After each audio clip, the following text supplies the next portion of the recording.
Hey, everybody. Welcome back to another Muskrat adventure. Chatting with the Muskrat tonight. I got Ryan Bortz hanging out with me from Blue Collar Fishing. What's up, Ryan? How you doing? Doing pretty good, bud. Hey, we've been chatting backstage a little bit and just excited to get started. But before I do, I'll kick off like everybody does. We like to say our hellos and propers. And we'll do that. Just looks like Abbott was first one in the house. Mo Creek in the house. Stonefly also joined me today live on the water. We got out today and did a little bit of fishing in the crazy wind and the rain. We'll talk about that here in just a little bit. Creole Catfishing's in the house. Mike Irvin, Country Boy Catfishing. Jason Lamb, Daniel Ishmael. Let's see. Hooks and Hammocks. Let's see. Maurice Cason's in the house. I'm trying to get everybody here. This thing's going too fast. Carrie. Knopf. I'm going to say Knopf there. Two old vets. Rob's in the house. Rob just kicked out a new premiere video, which was pretty cool. I'm starting to get the hang of these. Really liking these premiere videos when we can watch a video with you, with the creator, at the same time it's being broadcast and talk to you while we're watching the video. That's pretty cool. I'm not familiar with the premieres until actually Quentin Robbins did his Friday night after Mark had his Catfish and Crappie episode. So I thought that was really cool. Catfish Weekly, Lyle's in the house. Lyle's been sending stickers to our house for a week. So appreciate Lyle and what he's doing over there with Panfish Weekly and Catfish Weekly. Him and James are having a ball, and him and Mark are having a ball on Thursday nights.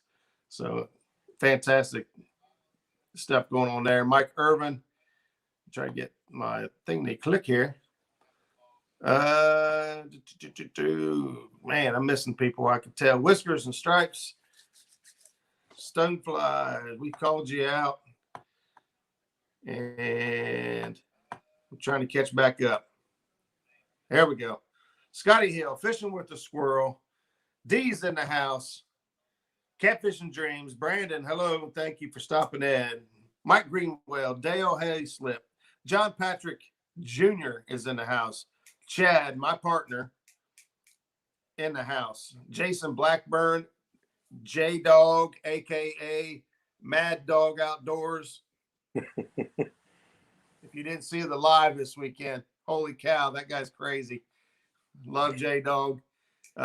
So we'll get back to that. We'll touch on that here just a little bit.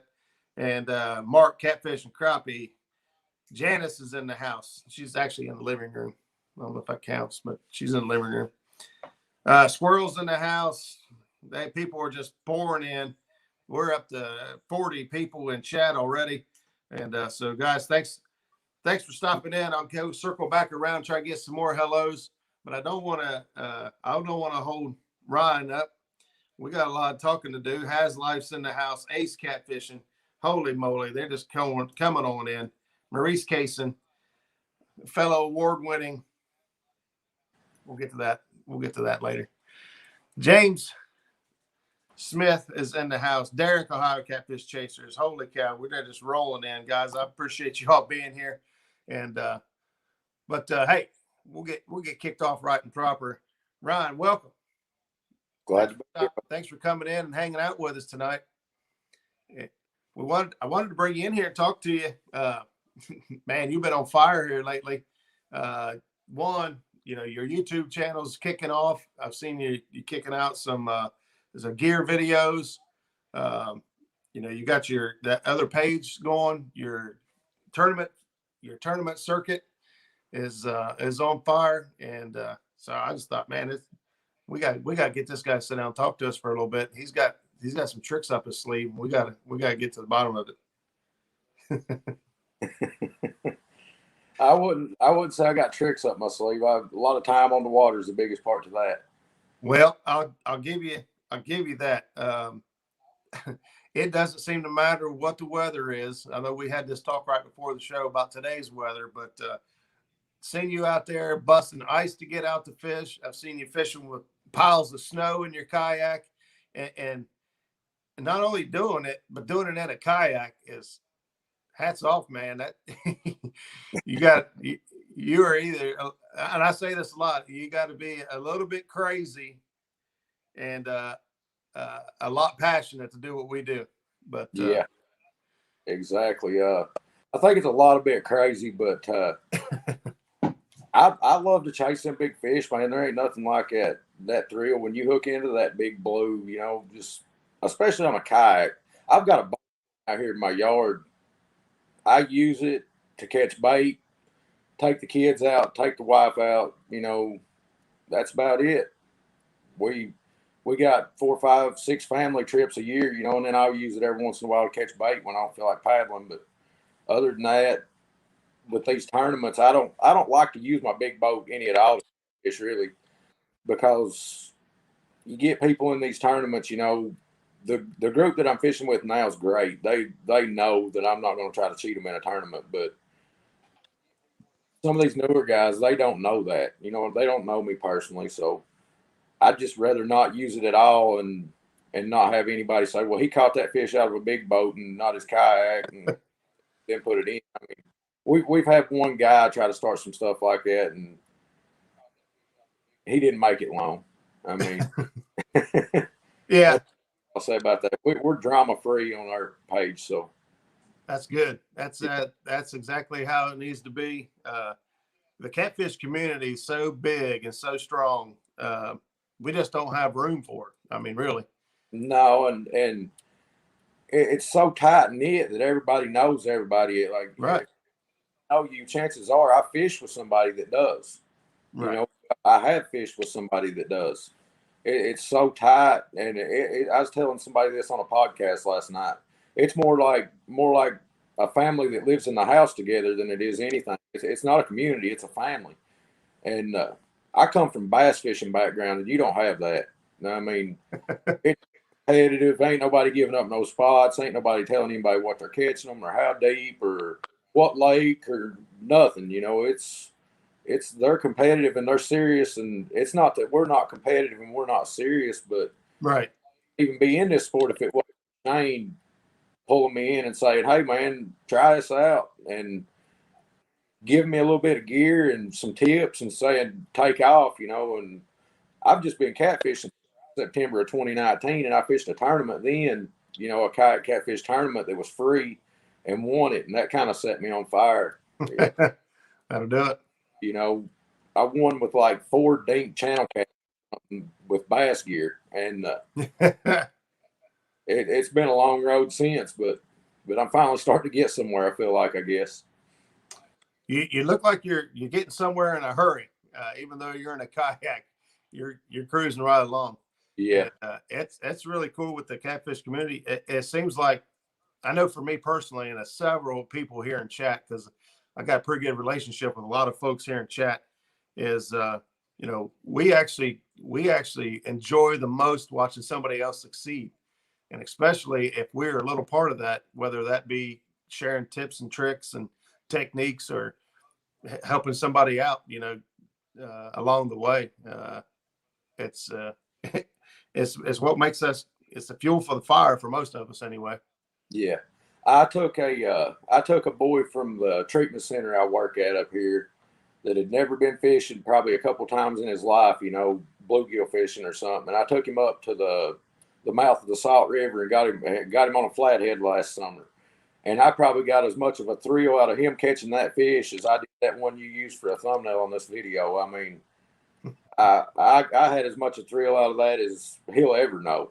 But that and my little girl catching her first catfish, that probably will be in my mind forever. But she was excited and I was excited and trying to video, and there was 10 rods laid across the front of the boat in the way. It was a complete disaster, but that's a pretty good little story. She wouldn't leave her fishing rod, you know, in her hand. She kept wanting to lay it down. It was just one of them little Barbie poles anyway. If it got drug in, it wasn't no big deal, other than the fact that it would been the end of her life. And so she kept wanting to play her Barbies and her tablet. So I took the tie rope off the front of my boat and tied about 10 foot of it to the rod and tied it off to the I told her, I said, no, you don't have to worry about it. You can just lay it down or whatever. It ain't going nowhere. Well, I turned my head. I hadn't had it tied on there 10 minutes, and that thing went completely over the side of the boat in the water. I reached down and grabbed that rope and pulled it in. The fish was still on there. And God, and she you'd have thought she hollered it was a shark and this and that and the other. And then she got it up there and she seen it and she said, I caught a catfish. She was excited. And I finally got her to hold it for the picture. Man, I'll do that day. And now she's asking for a kayak to go catfishing with me. So that's awesome, man. That you're doing the right things there. You know, when the kids want to go fishing and they asking to get out there and spend time with you, that's when you know you're putting the right step forward. My daughter's the same way. She comes down. She lives in Connecticut. She came down around Thanksgiving time. She said, "Dad, I want a big catfish. Can we go catch a big catfish?" And it doesn't happen that way always. But took her out, and we were all sick with the coronavirus. Every one of us sicker than a dog. But we all had the coronavirus, and we was all going out in the boat together, so it didn't really matter. Yeah. And she went out there and got a 37-pound blue, and man, she just she's on fire now. She likes to. She never used to really follow the page or jump in chat and whatever, send pictures and stuff. She's all about it now. She's ready to catch another one. Hello, 62. Chunky Cats is in the house. Well, we are up to 66 people, 67 people in chat tonight. Thank you guys so much for stopping by. We're having fun. We're going to keep talking about kayak fishing. And so, Ryan, you said that you're chasing the big blue cats. Is that what you're targeting most of the time? Yeah. Our lake limited on flatheads. I've seen 2 come out of it in the last year, period. And I see a lot of people of that, especially since I've started YouTube and Facebook big time and all that. Everybody knows me at the boat ramp. You know what I mean? I ain't never seen them in my life, but they treat me like they know me. And I've heard of 2 that got caught all summer last summer. So we had a tournament, and one of our tournaments was a big blue, a big channel, and a flathead. You had to catch one of all 3. There you go. And, it was the best one for the month of each of the 3 fish you could count. Gotcha. And I couldn't get that flathead, and I tried. I mean, I went to the Ohio River. I tried a couple little small, I call them creeks. They're rivers here, but right. And it just eluded me. And then I took that boy I was telling you about and took him up there and got him one. But I still didn't get one. But I've had people all around me catch them, up at the river, and it's just not in the cards. And that's one of my goals for this year. I want a 50-pound flathead and an 80-pound blue from the kayak. And I mean, that's pretty high expectations, but you got to set goals somewhere. So yeah, they're tough. I'm pretty lucky. I've got a good flathead PB. My PB for flathead's 55 pounds, and I've caught a lot in the 20, 30-pound range. I don't think I've even caught one in the 40-pound range, but I went straight from 30s to 55, and they're not easy. They're not easy, but you have to fish for them, a lot different. You'll come across a flathead every now and then, even fishing for blues. At least I do. But to actually target them and get them, it's a little bit different game. Yeah, I don't slow down a whole lot just to look for them. It's I'm usually out there with 2 baits suspended in front of me and dragging 2 behind me and dragging mud flats or channel walls or something like that, and like you said, that's just not where the flatheads are going to be hanging out most of the. So how do you let's use this time of year. So I know you tried to go out today, and it's just the wind today was just brutal. Skip and I were out today. A lot of you were able to stop by our live stream this morning and see how windy it was. But that wasn't nothing compared to when I shut the camera off. Things just got 10 times worse. But so let's say this time of year, how are you approaching fish? What's your tactics right now this time of year? I'm anchor fishing. I hate waiting on a fish to come to me. I feel like if I'm moving, I'm going to it. And, if an inactive fish is laying there, you may cast feet from it and it lay there. But if I'm dragging baits and dragging across it, I feel like I'm going to get one. But this time of year and right now, I've got 2 rods suspended directly off the front of my kayak in front of. They're kind of tilted in just a little bit, so they're not spread out real wide. And then I just take my back 2 rods that I'm normally dragging, and I've got Sandy Cooper rigs on them, and I keep weights and everything on them and cast them out and try to make a wall. Imagine a wall or a line of my baits right directly in front of me. And I try to space them 8 to 10 feet apart directly, even with those 2 suspended rods in the front, and I'll have a 20 or 30 foot wide span there, that I can put on a channel ledge or something. And I'll wait that out for an hour, sometimes more. And then I'll move 50 or 60 yards, or if I'm not getting any bites, I may move to a complete different area, Right. And then I just keep doing that until I find the fish. And sometimes it works and sometimes it don't. I'm still pretty new to catfishing. So last winter I was sitting there using 1 rod or 2 rods, the whole time, casting them out. And on a kayak, it wants to spin around and twist. Any little bit of wind will spin you this way or that. It's hard to keep your lines tight when you cast them out anyway. But last winter I didn't know what I was doing enough to really even make patterns or anything of it. So this winter it's all relearning and going off of what little bit I learned last winter and what I've learned over the summer. So it's every day is a learning experience. Well, it looks like you're putting it together pretty quick. So let's say when you are just dragging or just on the move, well, first let's attack. What's your favorite time of year to fish? I know you're just new to winter fishing, so I don't know if it's be your favorite yet. I don't know if it was just luck of the draw, if it was where I had figured out patterns, but July 10th was my birthday. I hooked that fish that you used for a thumbnail in that picture. Before that, I had one bigger than that, as big or bigger than that, to the side of the kayak, which would have been my first fish over 40 inches. I went to stick my hand in its mouth and it spit the hook and it went flying across my head. Oh, and, man, you talk about hard. I hadn't been there 2 hours. I already caught 2 dink fish and then that one. And my buddy Shane, the one that got me into all this stuff, he was sitting probably 100 yards from me and he said, "Man, I felt the heartbreak from here on that." And I was like, "Yeah, that's bad to lose one that big on my birthday." I was pretty upset. But I had 4 other people that I took a trailer and hauled their kayaks. I would have left if I'd have been by myself. I mean, that's how mad I was.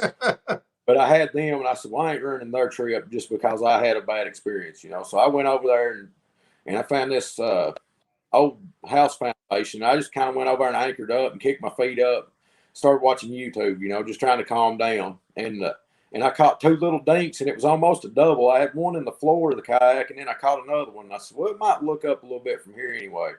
And about that time, the 3rd rod went down behind me, and it spun the kayak, and it rolled it over a little bit. I mean, and when they spin your kayak like that, it's violent, it's abrupt. If you're not prepared for it, you're liable to go off in the water. And man, my heart jumped out of my chest when that kayak spun like that because I knew it was something good. And I finally got it up in the kayak. By the time I rode that thing up between my legs, I was shaking like a leaf on a tree. I mean, I was just tore up, adrenaline wide open. I started hollering at Shane. I was like, "Man, I've never measured a fish this big. Come here and help me out. I ain't got a." And he said, "Calm down. I'll be here in a minute." And him and his wife were out there together on separate kayaks, and they come over there. And he's like, "Oh, man," he said, "You have got a monster there." And normally most of them will go to the bank to measure one that big for a tournament. right. But my kayak's made a little different than most, and it's stable enough where you can lay that board up on it and lay that fish on there and not worry about getting turned over. So help me. We put a string in its mouth and, make sure it didn't flop off the board and go in the water before I got it measured and got pictures with it. And I'll never forget that one. That was one of my most memorable times. But that time of year, from that day until December, I was averaging 2 fish over 40 inches in every tournament that month, every month-long tournament. And I don't know if it just something clicked or if it was luck or what. But now, even December and January, I've got a fish over 40 inches, which my fishery here on Taylorsville Lake is not the greatest in the world. You know, I mean, Right. It's had blues in it for I think 20 years, something 21 years or 22 years since they put blues in there. Right. So big blues we're catching were already in the river before they built the lake. You know what I mean? They're not the stocked fish that are growing, and that's part of the reason I'm wanting to move it and start fishing the Ohio River is because I feel like I've maxed out what I can do on this lake. You know what I mean? Gotcha. Yeah. There's only a limited number of big fish in there, and I feel like I'm catching as many of those as I'm going to, no matter how much better of an angler I get. So I'm going to move and start fishing the Ohio River where there's a lot more bigger fish, at least a chance for bigger fish. Right. Yeah. Yeah. The now our area, the Ohio River, because you're much farther south than we are. You know, how'd you pay attention? Our section of the river is it's been commercially fished out pretty hard. So we struggle to get, you know, fish over 40 pounds is a tall feat. Now I know Skip's in the house. I appreciate Skip and Zach Murray. Both my fishing buddies are in here, along with several others that have jumped in. But you know, Skip just put a 60-pound Bluecat in the boat last week, and for this area, that's a giant. Just a couple miles north of where that was caught. If he had been in West Virginia bordering waters, that was a state record. So their state record is 59 pounds and some odd. And this one was over 60. He was actually probably 62 or 61 or better. He called it 60 just to make sure that he gave himself enough credit for the net and all that. So it was a beast of a fish, but you know, getting on the Ohio River and you know, that's how I feel too. When I get the option to go fishing, I can go fish these lakes, and there's creeks and small rivers around me, but I want to go where I got the chance to catch the biggest fish I can catch. And for me, that's the Ohio River as well.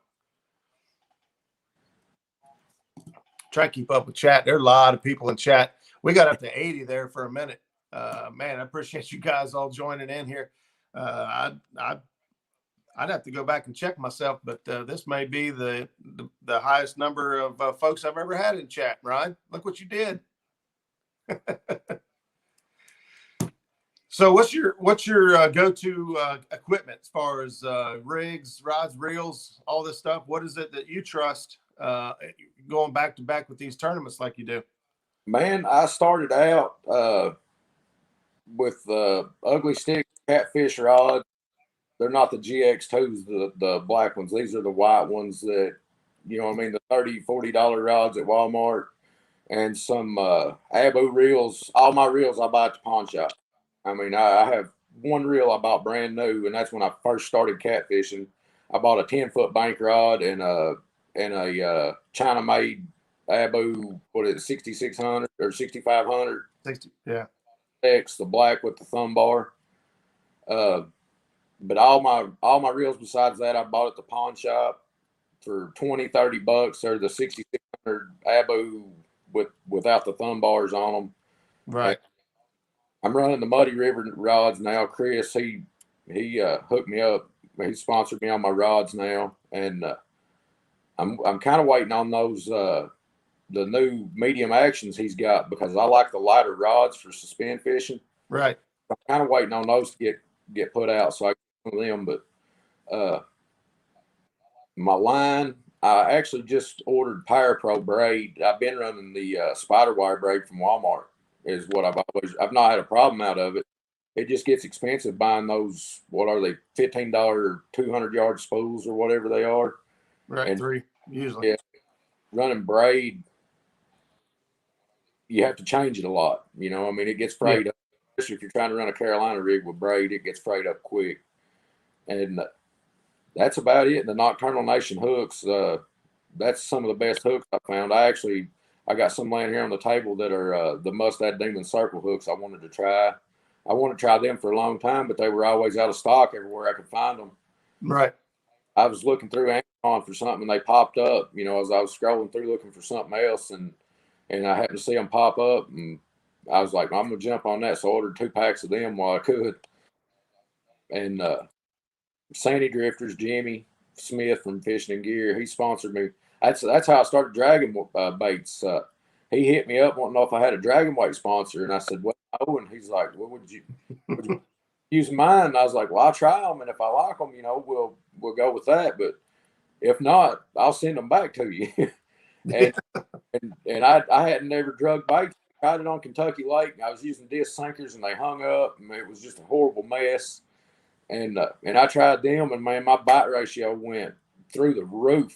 You know, with the first drug baits, yeah. And I mean, I was anchor fishing before that, or just suspending all 4 rods and kind of drifting a little bit. But as soon as I started dragging baits, it was like you flip the switch, and I went from getting 10 bites a day to getting 20 or 30 bites a day, and I was like, this is the way to go.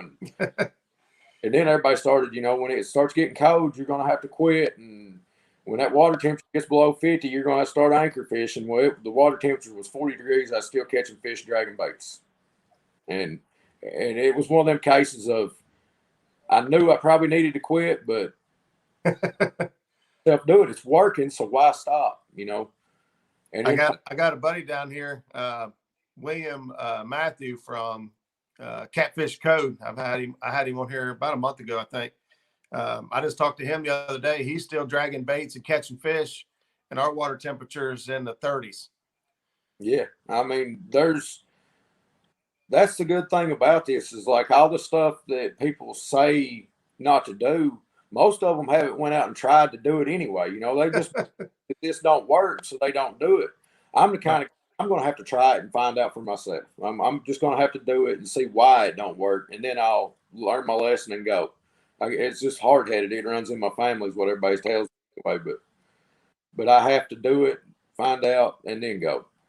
And I'm dying to try bumping from the kayak.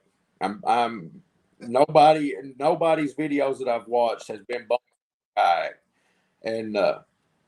And up here at the Falls of the Ohio, that's probably one of the most dangerous places you can take a kayak. But I've been talking to a few guys, one mainly that fished in some of our tournaments, and he wore my head out when he was fishing them. And he fishes the Falls area a lot up there, and he says he's going to take me and show me the ropes of it. So if he does, that'll be awesome. But I'm going to get up there and I'm going to try bumping. I have to watch water levels and the flow and all that. I'm having to learn how to read those gauges at the dams and stuff. I have no clue what I'm looking at, but I'm starting. Yeah. It takes just a little bit. Are you able to see when I put a comment up here on the screen? Are you able to see any of those? You've had a couple up there. Yeah, Hagen was in here earlier saying that he had skipjack for you the other day, but you gave up. Oh, who was that? Hagen? Hagen, yeah. Yeah. Hey, Jimmy was also in here. He wanted to say thank you for the shout out. I seen his comment go by there. And Mike Greenwell says he tried bumping in 37-degree water and it sucked. You know, Mike's tried it. Yeah. For us, it's was Zach Murray just put it up there. Find the fish and catch the fish. Yeah. We spend a ton of time scanning and searching before we even put a line in the water. Sometimes it's hours before from the time we put in before we ever really set up on a spot. And you know, that's our approach anyway. But so what do you got electronics on the kayak then? Yeah, I ran without them up until a couple of months ago when I got a hold of a guy named Vince Nadowski, if I'm saying that. Yep. And he hooked me up good, man. I gotta give him a shout out too. He hooked me up real good with a Helix 7, and I don't have side scan on it, but a lot of people tells me that side scan don't work out on a kayak because you're not tracking straight most of the time. I don't know how that works. I've never used side scan, so I don't know what I'm missing. Yeah. I've seen Hagen's video for catching bait, and I know that made it a lot easier. I mean, I've figured out how to use what I've got. I've got down imaging in the sonar, Right. and I've learned how to take myself across the bait, and then when I find it, I turn around and get upwind of it and let the wind blow me back across it, and then throw my net when I see it go under me. And I've learned how to catch bait that way. So it's actually, I guess where there's a will, there's a way. But right. I don't know what's up with the kayaks that they say the side scan don't work right. I don't. Are you using? Now I know you're talking about getting an Ultrex for the kayak eventually. Are you running any? Are you running a trolling motor on it now, or are you just straight No, pat? I had one on there that I took off a big boat and built, and I had a 24-volt, like 74-pound thrust trolling motor tiller. And then I cut up and I put a tiller handle trolling motor head on it, and that thing would get me like 4.5, 5 mile an hour. And it was during all the virus first started, and they had shut down all the clerks' offices, and I couldn't get registration and all that. And the game stopped me with it, and they said, I thought the thing was as long as you had got it during the coronavirus or whatever, you didn't have to have the registration. Well, that was true, but you had to have the bill of sale showing where you had bought it to go with all. Okay. And the game, I mean, they were nice about it. They told me, said, look, leave it in your truck, lock it up. We ain't going to write you no ticket. I mean, they were nice about it and cool, but. That's good. Yeah. And then, I don't know, I just got used to paddling and now I've decided that Ultrex will make my life a lot easier. and I can imagine. Out with a model that'll fit right on the front of my kayak and all that. And it's pretty affordable. I think it was like $700 or $800, and I'm pretty close to having the money together to go get it. So there you go. So when you're dragging now, so you don't have a motor on the boat to slow you down. Are you just going with the speed of the current, or are you paddling to kind of slow yourself down? How do you control your speed and control your bait presentation? We don't really have current in the lake that I'm fishing most of the time. Like today, current, but the water come up like 7 or 8 feet overnight last night. So I'm fishing where the river runs in, and it had current there today, but normally it's little to no current at all, Right. And normally what I do is if it's really windy, I'll throw a drift sock out and let that slow me down. And that's just, you get what you get, you're all or nothing that way. Right. But if I'm in, 5 to 10 mile an hour winds, if I'm trying to drag with the wind, I use my paddle to slow me down. And actually I've learned that I can put bigger dragon sinkers on there, heavier dragon sinkers, and they'll slow me down. Huh. And the only way I figured that out is I put 1.5 ounces on one side one day, and I ran off and left a bunch of my stuff here at the house, and all I had was 2 ounces. So I put a 2.5 on this side. And when I did that, it kept wanting to drag me sideways, and I couldn't figure it out for a long time. It took me an hour to figure out why I was doing that. And then I realized, well, I've got more weight on this side than I do on this side, so it's slowing me down. And I put the 2 on this side, and it, straightened up. So I was like, well, maybe if I just put the big 6 ounce drift sinkers on there, it'll slow me down on a windier day. Or, a lot of times I'll run the 1.5s and I'll turn and paddle into the wind and make sure I'm going into the wind. Now, it makes more work on me, but right. Worth doing. It's probably not going to be easy. So, okay. Yeah, I hadn't figured out how much time you got. I know you said you was going to start fishing the Ohio River if you actually started dragging on the river. So I'm just kind of curious of how you control the kayak on the river in the current and all that. So it makes more sense if you're on the lake. yeah. You got to control. The wind basically dictates what's going on there. I've not tried dragging on the river yet, but it's coming. As soon as that water temperature starts warming up, I'll be doing it. I believe it. I believe it. You're hardcore, man. It's awesome. It's awesome to see like how your passion and dedication for getting out there and chasing these fish. It's very pure and easy to see.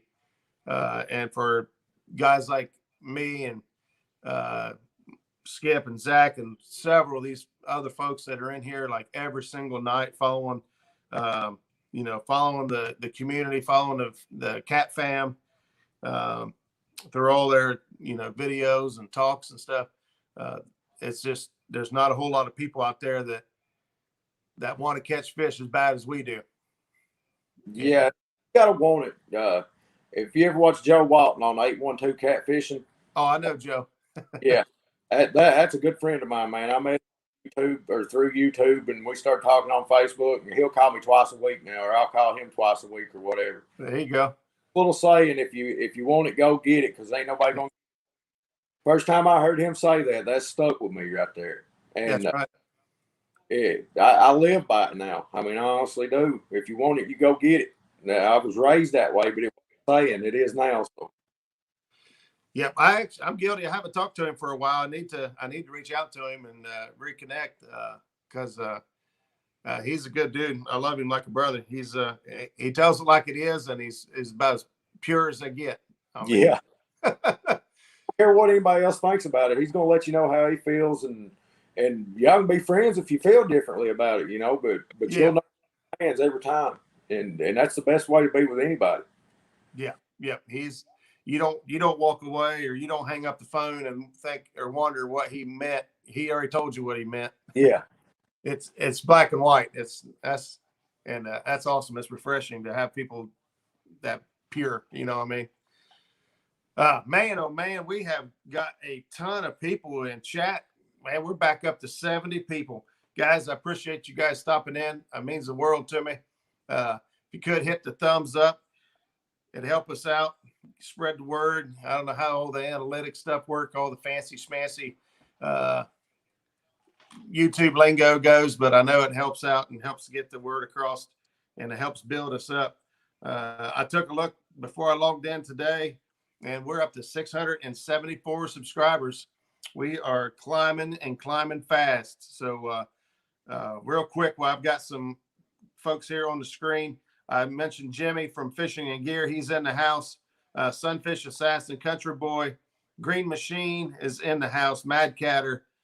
Let me go back up. Mad Catter. Lisa Vickery. I'm guessing that's right. I can't get this thing to scroll back up. There we go. Tara Blackburn's in the house. D's in the house. Let's see. Wandering Fisherman, Parker Pursuits. Lee Reed's in the house. Lee Reed is another one. He was kind enough to reach out to me, and he actually set me up with a set of planer boards. They're in my boat. I took them out the other day to use them. But he's making planer boards now, and they're pretty daggone slick.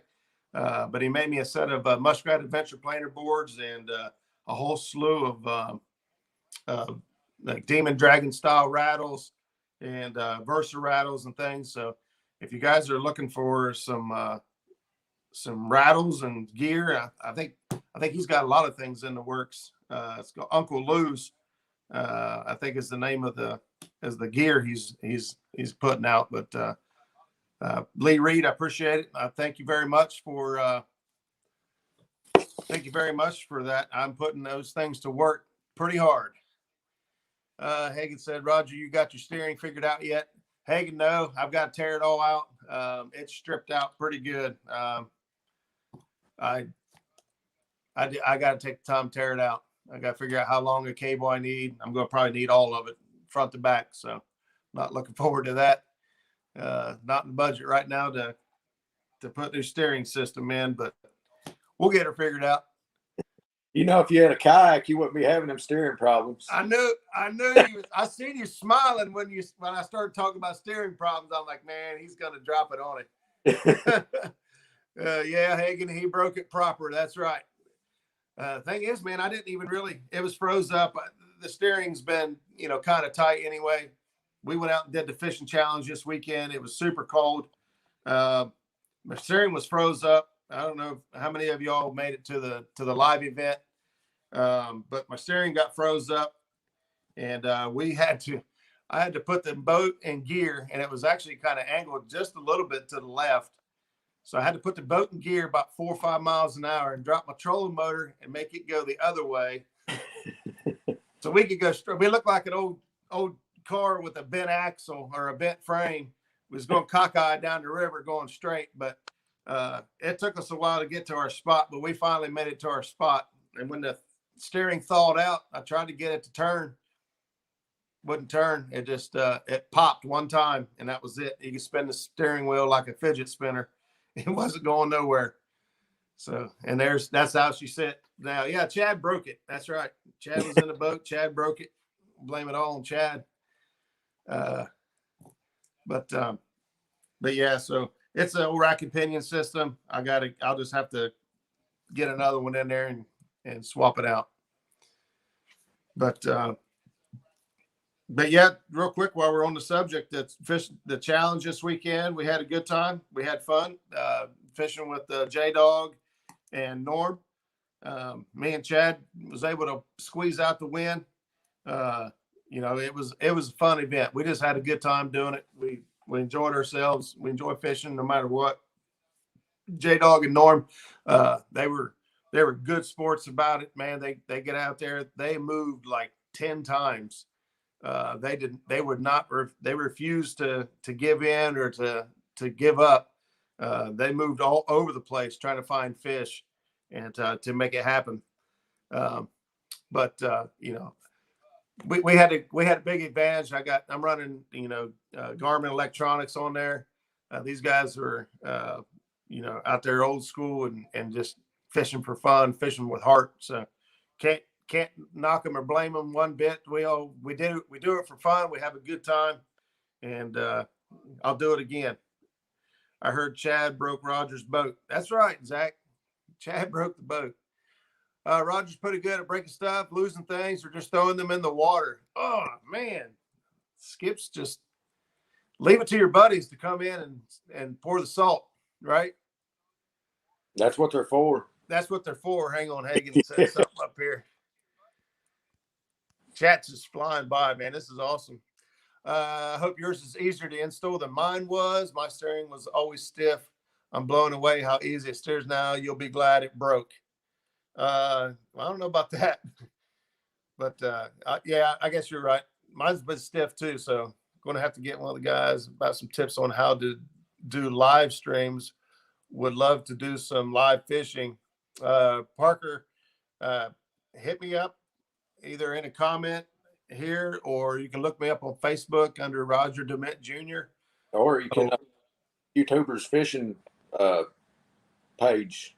There you go. I should have put that link in the description. I forgot about it. I think I got your link in there for your channel, but if you guys haven't checked out Ryan yet, I got his link in the description.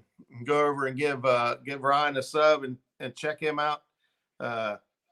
He's been a machine, and now knowing that you've only been fishing really, for a short period of time, you're on fire, man. Some people's brains are just made different, where this stuff just goes together and it makes sense.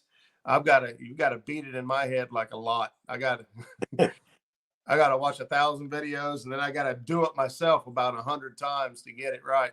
There you go. You get a lot of compliments, man. Ryan crushes it. Let's see. I'm more time watching YouTube than any 5 people in the chat right now. I mean, if I'm on the water, I'm watching somebody's videos trying to learn something. If I'm not working, I'm at the house, I'm sitting here watching somebody's videos trying to learn something. Hagen, I've watched every video he's got 5 times because we fish the same areas a lot, Yeah. So, and I know if Hagen's putting big fish in the boat in the same areas that I'm fishing, then there's no reason I shouldn't be. That's the exact same thing I do. I've got a lot of guys around my local area that fish and have YouTube channels, and I do the same thing. I go watch their videos and see what's working in my area. Now, obviously, a lot of techniques and tips, and I'm the same way. I'll watch every one of Hagen's videos and watch them again if I have to get the information or get the techniques and stuff. Because I use a lot of what he says makes sense in my book and makes sense in my water. And I'll use it. I'll use it if it makes sense. Somebody said, turn my motor into a tiller. Heck no. Crazy. I got a 22-foot boat. I'm not using tillering that thing from back there. Be looking like Troy Landry on people. Yeah, there you go. Lip shaker. Gives me motivation when I see others catch fish in my area. Mike Greenwell, that's the comment right there that I meant to say. Gives me motivation when I see other people, doing what I want to do, and they're doing it in the areas I can fish, and they're getting results I want. Then I want to do it even more. And hopefully, that's one of the things I'm hoping to portray when I go live on my channel, fish, the high river and the stretches.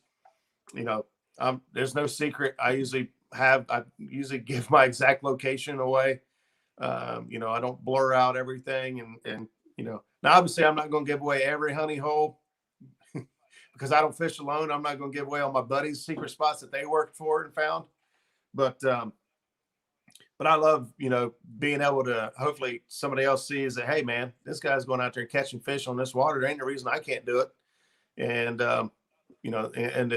it gets somebody else that passion to go out there and pushes them just a little bit harder to go out and try it. Maybe some folks right now, not a big fan of winter fishing. They just don't have any faith in it. They go out, tried it a couple of times and it didn't turn out well. So they decided it ain't for them.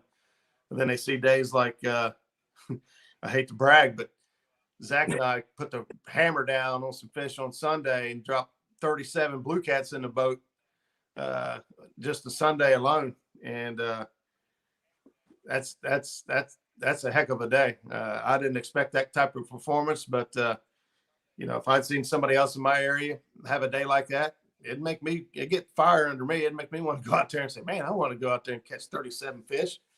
I'm going to try that. So, Parker, I know Mo lies to me all the time. Hagen, my spots move weekly. Yeah, that's the thing. Just because the fish were there today or yesterday or doesn't mean they're going to be there. Yeah. That's Bluecats for you. I mean, they stay on the move all the time. The water's always changing, whether it's temperature, levels, bait's moving. They can't stay in one place. They've got to follow the bait. Right. I've found out that the current, the water temperature, and the water level controls where the bait goes. If you find where the bait goes 90% of the time, you're going to find where the fish will be. So.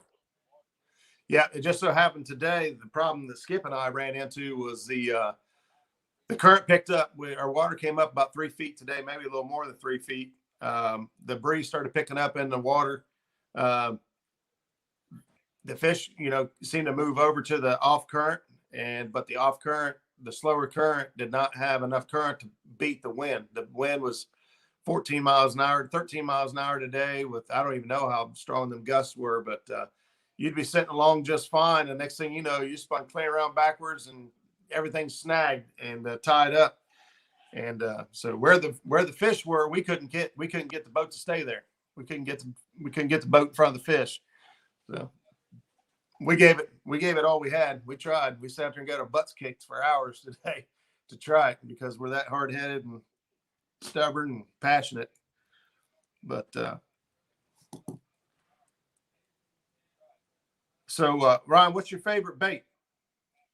Right now I'm using shad most completely all the time. It's shad right now, and I'll take 9 or 10 inch gizzard shad, and I'll make 5 or 6 baits out of it, little bitty baits, and that's what's been producing fish for me lately. Summertime I'll go to carp, bluegill, anything I can get in the cast net that's a legal bait. Basically, in the summertime, the bigger the better. Especially in spring when that water temperature first starts getting up around 50, 60 degrees, it's big baits. And my favorite one is probably bluegill, just because it's easiest for me to get. I don't like spending all day chasing bait. And the way shad move, if you don't stay on them every few days, they'll be moved a half a mile out of into a different area. And I'm out there paddling. I'm not just paddling around with the motor looking for them. I'm having to make paddle strokes every time they're not where I think they are. It's work for me. So I've got a few ponds around here local that I can go get bluegill out of and spend 30 minutes doing it on my way to the lake. So right. I've not tried skipjack fishing. That's something I'm dying to try go figure out and do is catch skipjack, but not because I want them for bait. Because I've tried them a few times, and I don't know if I just had bad frozen that wasn't any good or what. But I can't do any good down here on this lake with them. I know when I start fishing Ohio River more, that's what I need. But I want to catch skipjack just to catch skipjack. I've seen them people catching them 3 or 4 at a time, and that just looks like fun. I mean, hey, I'll tell you, they are a blast. I have fished Taylorsville Lake one time. I fished the Captain Mad Jack's tournament by Steve Douglas. Actually, Justin's Fishing Fetish, I think he was in the chat here. Him and I were partners in that tournament. I don't recall if skipjack is native to that lake. Is that? We don't have, no. Okay. Actually, that tournament will be back into effect for 2021. They're going to try to have that tournament this year. And one of my sponsors, Whiskey Bent Valley Boys Band, their music's always in my videos and stuff. That guy, Robert Dixon, is supposed to be helping Steve to get all that organized. I'm not sure at what level he's helping him do it or whatever, but he's supposed to be helping him out with that. And they say it's a go. We're going to have a kayak side to it and all, as far as I know. So I know the last time I fished it, man, you all had a thermocline on that lake. It was 7 foot. Oh, I love it. Oh my gosh. You eliminate 3/4 of the water. Yeah. I mean, yeah, big fish was caught in 2 foot that year. Yeah, it's and 90% of the time I'm sitting up there in 2 and 3 foot of water. I mean, honestly, that's where I'm fishing. Yeah. That's all my big fish, except for I think 2 over 40. 3 of my fish over 40 inches I've caught were in more than 10 foot of water. And one of them was in the Ohio River. That was a different ball game when I caught that fish. It was a 44.5-inch Bluecat in river current in Ohio River, and it was just a few weeks after I caught that big one that's in that thumbnail picture, and it was 43 inches and twice as fat. I mean, that fish, just guessing, was 60 pounds, 55, 60 pounds, somewhere in there. The one in Ohio River wasn't but 40, and man, it took me for a ride. I mean, new ball game when I hooked that fish. Yeah, they seem to have their own attitude, don't they? Not all fish are the same. It whooped me, that one there did. I had knots in every line, and I was tied, all my lines tied together, but now my anchor's held, and I just went in a lot of circles. I mean, when a fish is in a 2 mile an hour current, it's pulling the kayak up the river and pulling the anchor rope tight. It's doing pulling. These fish in the lake, I think they get lazy. They're not fighting any current. There's plenty of bait. I mean, there's shad everywhere, and plenty of stuff for them to eat, so they don't have to do any work. They just lay around to get fat. But them river fish fight that current every day, and they have to hunt for everything they get to eat. So they're always moving and working. So it's like catching a Bluecat on steroids for me. I mean, they pull. Yeah. Heck yeah. I'm trying to keep up with chat here, but we got a lot. Has some folks giving Joe 812 shout outs. So you talk to him, tell him, but we miss him out here. We miss him out here in YouTube land. He's still having boat issues right now. He got his boat back together, and then it tore up again, and he took it back to the shop, and he's still trying to get it back. So, buddy, I know all about it. If those of you that have followed the journey of the Muskrat have seen, I've had that boat tore down, clear down to the stringers twice, and build it from the floor back up. So engine trouble. I've got fuel pump issues. I thought I could get away with the VRO, deleting the VRO pump and going with the manual diaphragm pump. My boat requires a double diaphragm pump, and then replacement for it's $250. So I thought it was going to be a $50 fix is now $250. And then now my steering goes out, and that's looking about another $200. Again, our small plastic boats, they don't have them problems. I don't know if my fat butt being a plastic boat or not. Man, I'm telling you, it's not what you would think it is, honestly. I've fished out kayaks before, in small creeks and stuff, but I don't know if I'd be able to handle catfish in it.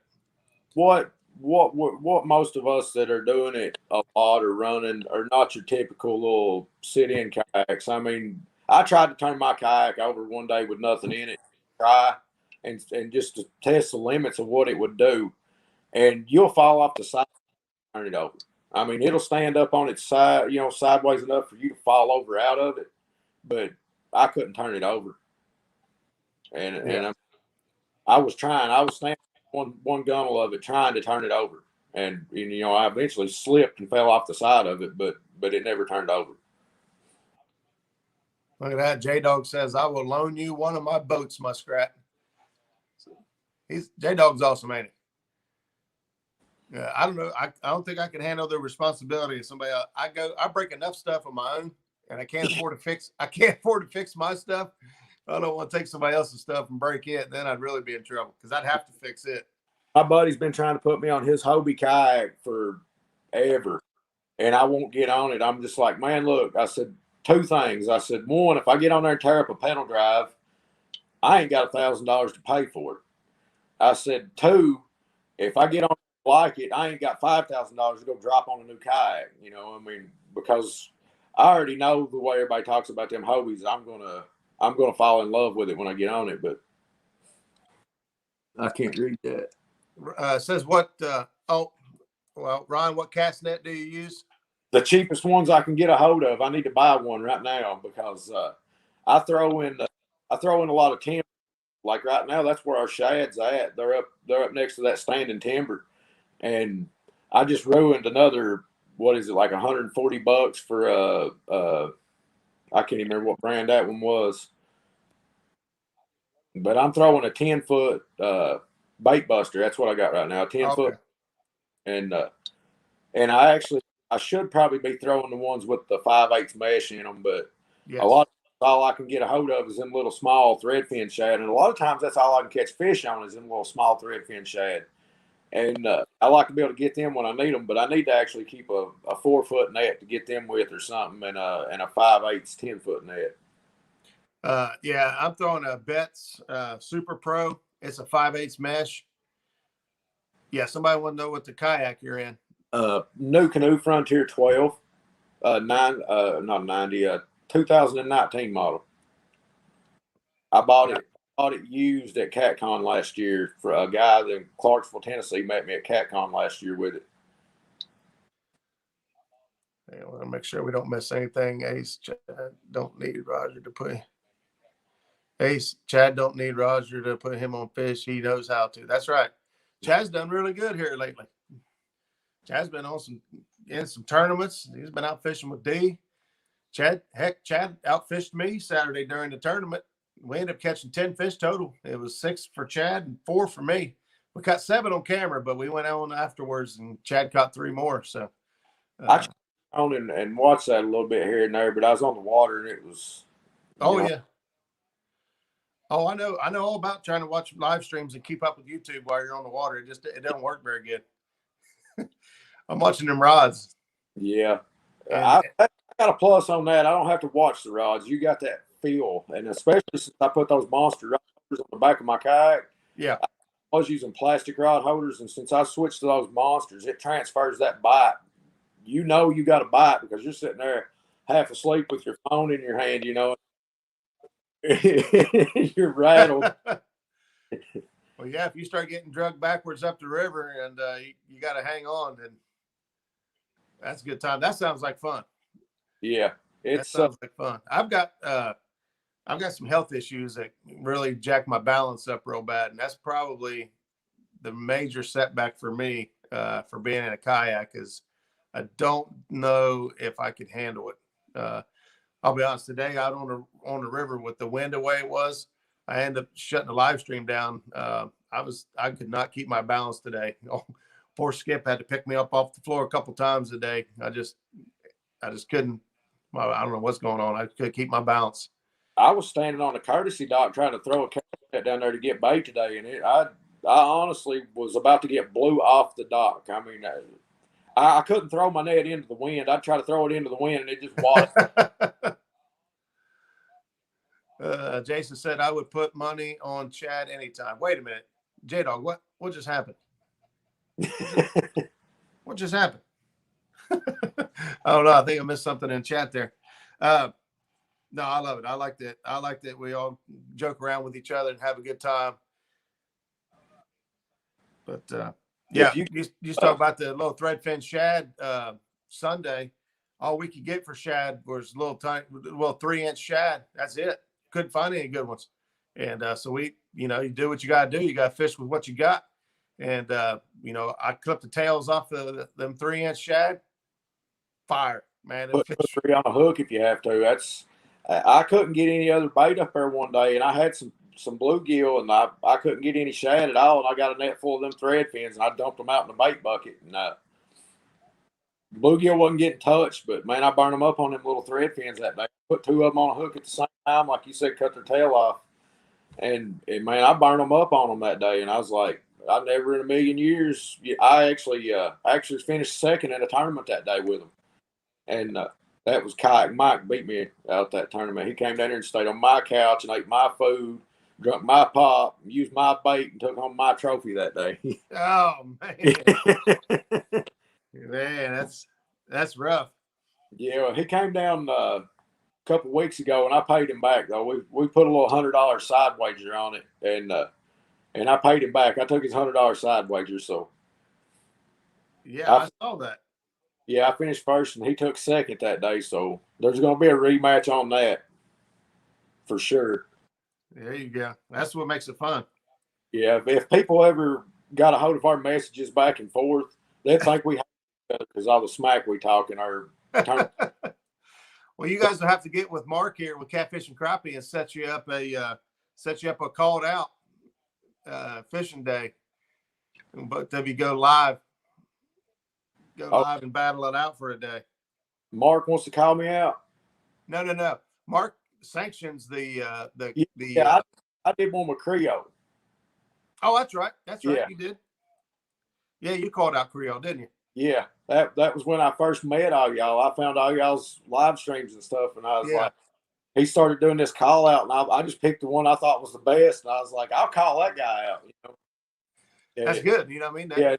That shows a lot about your heart, and that's how you learn. You go up against you pick competitors that you think are going to challenge you and push you, and see what you can do. If you want to be the best, you got to beat the best. I mean, that's just. And I grew up in a dirt track family racing dirt cars, so I've got competitiveness bred into me, from day one. So right there, Mark Catfish and Crappie says Ryan has no fear.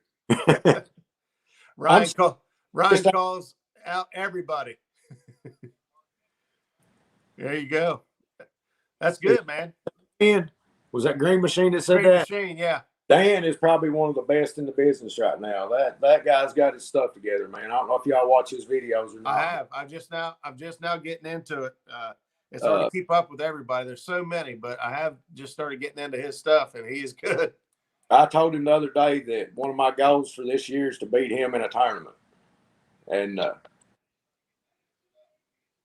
but he's got his stuff together. Dan knows what he's doing. He's up here on that James River, man. He catches some monsters and does it over and over and over again. Yes.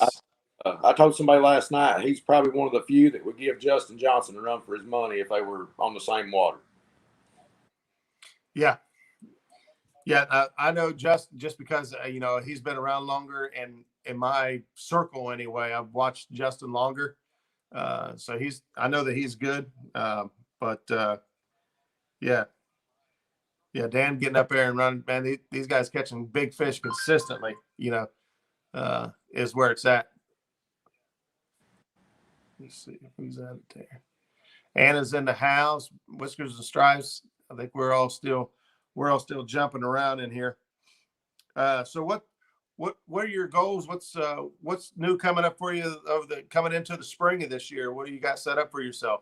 I'm going to start doing a lot more national level tournaments, like people stand there, and on the kayaks and cats tournaments, we got a national group and we've got a regional group. The regional group is Kentucky, Ohio, and Indiana, and that's the group I fish now.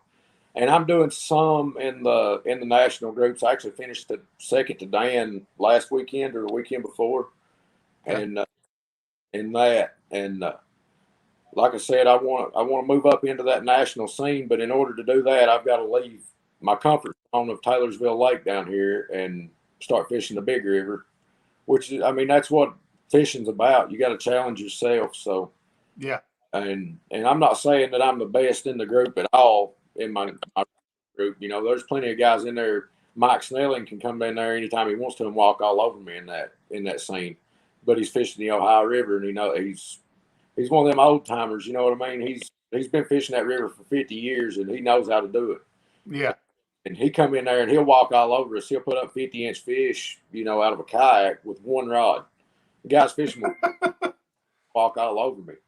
And but I want to move up and start fishing the national tournaments and start challenging myself a little more. Setting hooks and crossing eyes. Just jumped in here. Hello. Thanks for jumping in. Anna Lincoln is in the house. Hey, I've got to grab a phone charger. My phone's telling me it's fixing to turn you off. All right, buddy. Go do what you got to do. I said Ryan puts in the time, and sometimes that's all it takes. Dan, you're right. I know right now it looks like, we catch a ton of fish, and we have caught a ton of fish, but we also fish a lot. And time on the water doesn't matter how many successful fishermen or fisherwomen you talk to. It's time on the water is going to be the answer almost every time. What it takes to be successful. Hey, while he's out, I don't want to steal his light. I did want to say I got my medallion for the Golden Whiskers Award Boat of the Year for the Mighty Muskrat. I know it's hard to even say that, and thank you guys so much for that, being how the Muskrat is broken right now with the busted steering. But I wanted to say thank you guys so much for those of you that took the time to nominate not only the boat for this year, but then also vote it to be number one. I was speechless. Seriously. It's just an old boat that I'm super proud of. I put a lot of blood, sweat, and tears in that thing. And just to be an old rickety boat in 1983 that you guys have taken such a liking to, it warms me. I really do appreciate it. I wanted to say thank you guys so much. It was super cool. The Whiskers Awards was really, really cool. So I felt like a celebrity for a minute. Maurice Cason says, I'm wearing mine right now. Maurice Cason also wins subscriber of the year.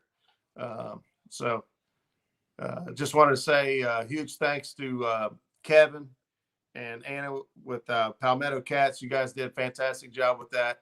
And thank you all for the votes and for the support we've had over this channel. We're over an hour into it. We're still got 60 people hanging out and chat. And I couldn't say thanks enough times for you guys to understand how much it means to me. It really does. So I'm gonna keep on keeping on with the Muskrat. I'll have the steering and stuff fixed. I'll have the fuel issues fixed here quick too, and we'll be out with many more lives on the water. So, congratulations to all the Golden Whisker winners, and a bigger and better year. That's right. Thank you guys. I'm gonna get me one of them this year. You gonna get you one? Have you figured out what category you're gonna get it in? I don't know yet. Probably the blooper award if my grandmother. With that, there's a lot of categories. If you guys haven't checked out the Facebook page, that's where you guys really want to pay attention to, because when you do post these videos and you think it could get nominated, you can hashtag that over there and get that video in the on that page, and that's just easy for everyone to see the videos that could be nominated. So I'm already working towards getting another one of these. I just don't know how yet. Just keep making videos. You'll get it for something. Get it for something. And that's the thing, for all of us, it was fun to have, it's fun to do. But now that it's out there, now it's a push or a incentive to do better, to be greater or to push harder, whatever that is, because now it's a goal and it's out there for us to achieve. And so I'm sure Kevin had that intent all along, to help push us all and make us all a little bit better. And so I'm looking forward to next year already. That thing will be huge next year. The Golden Whiskers will be huge next year. Yeah. So you'll have 400 or 500 people minimum in that live stream if he does it that same way. Yeah, I agree. I think I don't want to blow his head up too big, but I think he did a fantastic job with that. I couldn't have done any better. I don't know. I'm sure I know somebody who could do that, but I don't know anybody could have done it any better. I think he did a top-notch job with it. It felt like a real award show. I mean, just like it was a real deal. Yeah, I caught myself watching the show on TV because I streamed it on TV, and chat was just blowing up. And I caught myself watching the TV, and as much as I love everybody in chat, and you guys know that I love being in chat and chatting it up with y'all, I would forget chat was even going on, and I was watching the awards. Yeah. My woman, she don't even keep up with catfish, and she'll make 4 or 5 trips a year with me or something. When it's nice and warm out at night and you can sit there and it's comfortable, she'll go. She'll sit there and play on her phone or whatever. But she was watching that award show with me. She, this is cool, and I was like, yeah, so is the rest of the fishing that goes along with it. But you just won't stick it out. She's impatient with it. She wants to sit there 3 or 4 hours. If we ain't burning them up, she's done. So, yeah, that's all right. I mean, it's 3 or 4 hours we get to spend together. So, yeah. Zach right there for the jab. He says, I agree. Throwing your rod in the water should get some kind of award. I was live fishing there a few weeks back, and the trolling motor battery died. And we started slipping back fast, and I got in a hurry, and just things went wrong quickly. And I went to put the rod in the rod holder and missed it and dropped it right in the river. And it was roaring. So, Angry Fisherman Award. I think we all know who would win the Angry Fisherman Award. I don't know. I haven't even seen Mr. Dockery in chat. So that if he's not here to defend himself, that automatically makes him guilty. So, what else we got going on here? We talked about that. We covered just about everything I wanted to talk about. I'm looking forward to getting out here. I seen Chad. I think it was Chad posted a thing about like 50-some days till spring. And what are you looking forward to, buddy? I ain't done with winter, not by a long shot. No, I'm ready for that thermocline. You ready for a thermocline? You like that, huh? Thermocline, bring it on. Yeah, Docker is resting. You're right, Chad. I feel bad. I know he's got a busted up foot. Or leg. What is that? If I would have dropped it in the water, it would have been beep, beep, bleep, bleep, bleep, bleep. Yeah, I was speaking. Huh? You can't put them beeps in there on a live stream. I know. Well, they don't take them down either. On the live streams, you can get away with it. If you post it in a video, though, they'll get you. So I do a pretty good job of controlling my tongue on the live streams. When the camera's off, it's probably different. I was still scratching my head, like, man, I was expensive rod and reel to be thrown in the water. Yeah, it is what it is. That's fishing. I mean, yeah. So I know a lot of kayakers, they'll use the they'll put the foam around the handles and stuff. You don't do that. Well, I thought about it, but that's mainly in case you get turned over. That's mainly what that's there for. I mean, you could drop it in the water, but I mean, mostly what most of them guys I've seen, they're doing it in case the fish pulls it in or in case you get flipped upside down. Right. Like I said, if you flip my kayak, you've really done something. So I don't keep it on mine. I probably should at least put rod leashes on them but right. A lot more. I don't like to pack more than I need, but I always pack more than I need, if that makes sense. I'm a gear junkie anyway. I've got to have, if I need it, I'd rather have it, than it be laying in the truck or at the house. And I don't like to pack more than I need, though. My weight limit on my kayak is like 650 or 700 pounds. I'm pretty sure it's 700. And you figure by the time you put me and all my gear, and if I'm running my trolling motor, I've got 2 deep cycle batteries I'm running with that. So I'm pushing close to that mark. Yeah. I'm real close to it. Them batteries are 150 to 200 pounds, something like that. Because I'm running the full size batteries out of my big. Yeah. Me, I'm 225, 230 most of the time. If it's summertime, I'll lose 10 pounds. And so you add all my rods. I usually carry 6 rods. I've got 2 backup rods, and then I've got a bait rod I carry plus the 4 I'm fishing with. And then all my tackle, I probably got 40 pounds of sinkers in one box. You might want to lighten that up. Yeah, I probably will never need them. I've probably got enough of sinkers that I don't even use really, like egg sinkers. I don't hardly use egg sinkers at all. I probably got pounds of them in my box. But I just take all my tackle with me. I'd rather get out there and have it than leave it at the house. I'm guilty of the same things, man. I have a hard time because I got all my stuff when I'm fishing in my boat. And then I'll jump in Zach's boat and fish for a day, and I'll jump in Skip's boat and fish for a day. And by the time I get done jumping around boats all week, I've got stuff scattered everywhere. I can't find half of what I got. I leave stuff behind. It's like what he was saying earlier, between losing stuff and throwing stuff in the river, I come up missing a lot of stuff. My wife about hate me by the time I keep telling her I need to replace it. Today I had a pair of sunglasses blow off the top of my head. I was trying to wipe the windshield off for Skip as we was driving, as it was mist and rain, and I wanted to get where we was going. So I was up on the windshield wiping it with the towel. Whoop! There went my sunglasses. Mine is I'm bad to lose hoodies. I'm bad for hoodies and like you said, sunglasses. I lose a pair of sunglasses every day of the week in the summertime. Just because I'm all like at work, I drive 2 or 3 different trucks. I'll get out of one and get in another one. Yeah.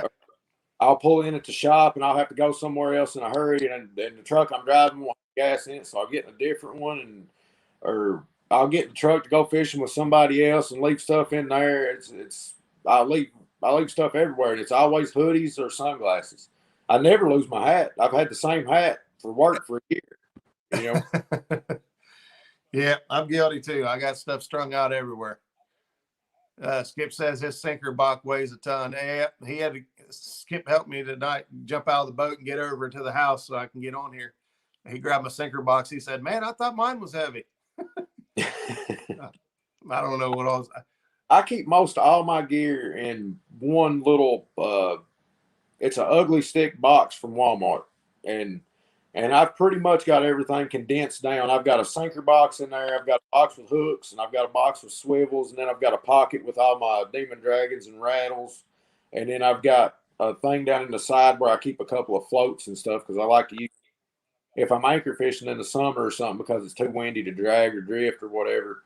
I like to throw a float and let the wind carry it, make a big loop around me, and I'm still moving a bait that way. It may not help, and it may not do a whole lot most of the time, but especially when that thermocline's in there, you're throwing that bait and setting it at the thermocline and letting it move and cover water because that's all those fish are doing. They're running around at a certain depth and covering water. So, right. So I know, like using planer boards and whatnot. Do you use like the regular like float bobbers? So like I've got some that Chris sent me. Yeah, the Muddy River Yeah. Yep. Yeah. I like floating now in the summertime. Right now, I don't really see Mike Greenwell.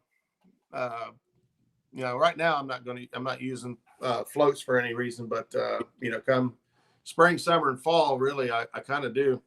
I do a lot of different things with the floats, to be honest with you. Set them at certain depths, or sometimes I use these. I use these ones like this one here is it's got the quick clip on it. Yeah. And the way I do that, I send it back.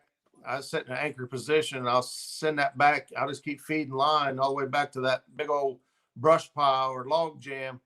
And right when my bobber gets right up in there, I'll pop that rod real quick, make it fall out of that quick clip, and it'll drop it right on their head.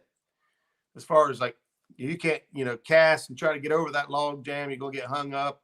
You gotta throw and you can get short of it. But I'll set my line underneath of that and just keep feeding that line all the way back until it's there, and then I'll pop it, and then my bait will just fall right down on top of them, and I'll just leave it sit there.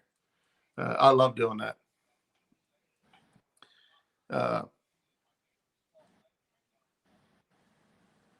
right, I was gonna make sure I had a message come in. Chad, one of those ones I sent you borrow. I missed that. I'm guessing that's it. Well, it looks like most people are popping out of here. Ron, you got anything else you want to talk about? Or I appreciate everybody coming in and watching and supporting you and me both on this. My phone's lit up the whole time with subscribers, so I'm kind of anxious to go check that. I appreciate that and the opportunity to come on here.